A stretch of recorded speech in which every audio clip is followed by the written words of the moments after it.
do like He collects it. yeah, but And then he like, gives you When grade to do it. 12-year-old Sonia Damon first got to the school 3 years ago, she wouldn't answer a question.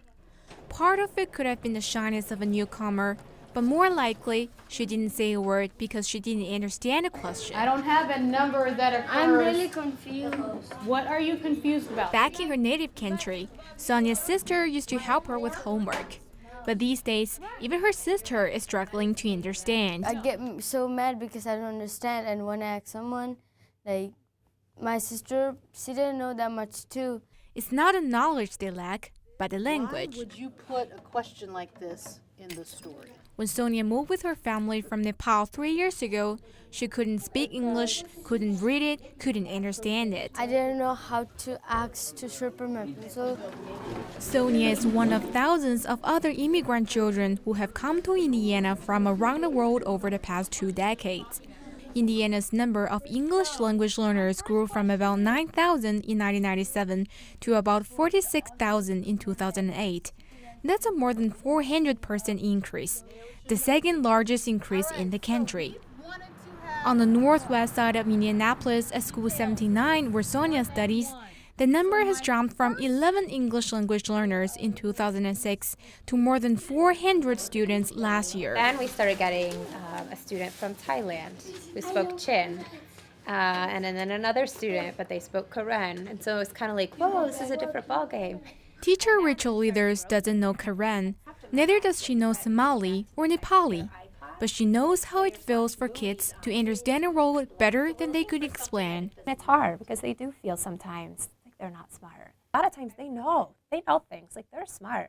They just don't know that that's what I was talking about. And as soon as you show it, they're like, oh yeah, I know what that is. That is even better than the last time you did. Give me 5. I love that smile. Leathers and Elizabeth Kemp share this classroom to teach 5th and 6th grade English language learners. Both of them are certified English as second language teachers. That means they have finished a 21 credit hour program and are equipped with an array of strategies to teach students who aren't native English speakers. Whether it's to be more visual, whether it's to remember to pre-teach, whether it's to remember to write down, certain math terms that they need to see or know. Elementary school is all about learning new things. Words and numbers, how to speak in front of class, where to see the story time. But the expectations for students can be tough on English language learners. Last year's ISTEP score makes that clear. While the math passing rate for Indiana's general student population is 85%, the number is 64% for English language learners. And this achievement gap is no exception when it comes to English and language arts, with 52% of English language learners passing compared with 85% of general students. Angela Timon is an associate professor of English as a second and foreign language at IUPUI. It's 17 years now that I've worked with English language learners. She spends a lot of time in her study thinking, why is there achievement gap and how do we fix it? Some of that has to do with proficiency level, that students simply don't have enough English yet to be tested on content. The other part of that challenge is we don't have enough teachers prepared to support English language learners in learning content. At the end of 2013, the State Department of Education adopted new English learning standards, promoting the idea that language development and content learning should happen together. 21. But Timon says without enough ESL teachers, the practice will always lag behind the policy. Often ESL teachers are considered special or unique in a school. So a school may have a staff of 24 or 25 teachers, but they have one ESL teacher. We sort of have what I talk about as a hero's model. You have one ESL teacher in a school, and you hope that they can save all the English language learners and help them make academic standards on their own. It's never going to work. Kind of agree? You more agree than not, okay? At Indianapolis School 79, English language learners pulled out their regular classrooms for ESL reading class, but they rejoined their classmates for math, science, and social studies. Between teaching ESL reading class and assistant content teachers in the general education room, Elizabeth Kemp doesn't have much time to rest. Even so, she makes use of every minute possible to provide extra tutoring for her Right students. now, they're just coming out of lunch, and this is my lunch and their lunch.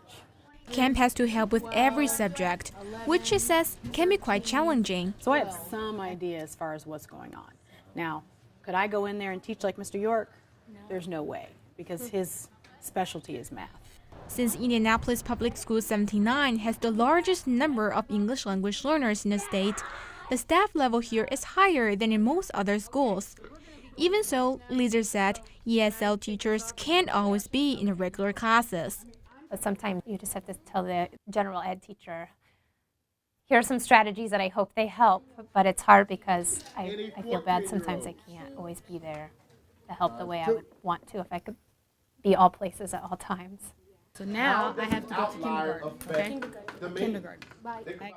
It's easy to get the idea to say, and even I'm guilty to say, those are my students, you know, those are my ESL students, but really they're everybody's students. So when I think of what this Every teacher should be involved. That's exactly where Timon's solution lies after tons of research and interviews. Her formula for improving the achievement gap is to get more content teachers trained to work with English language learners. Room in the State House. But training other teachers costs money, and the state of Indiana has cut funding in this area for the past decade.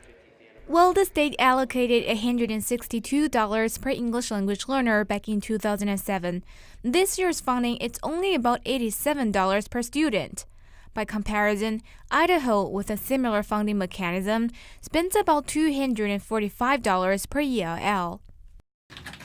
Rachel Davidson with the State Department of Education says since the influx of English language learners is relatively new for Indiana, it takes time for people to realize the importance of this issue.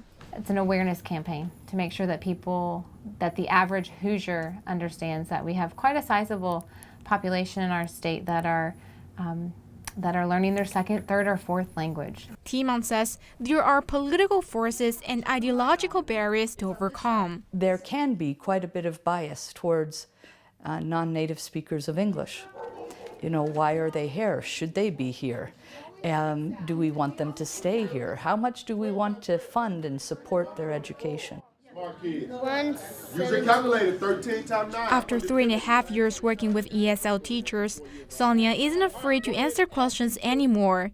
She picks up the language instantly and always gets an A in math. When your teacher are asking questions, you feel like you don't know and how to explain, but sometimes if you talk and you talk like much English, then you feel like, wow, I did this, and feel proud.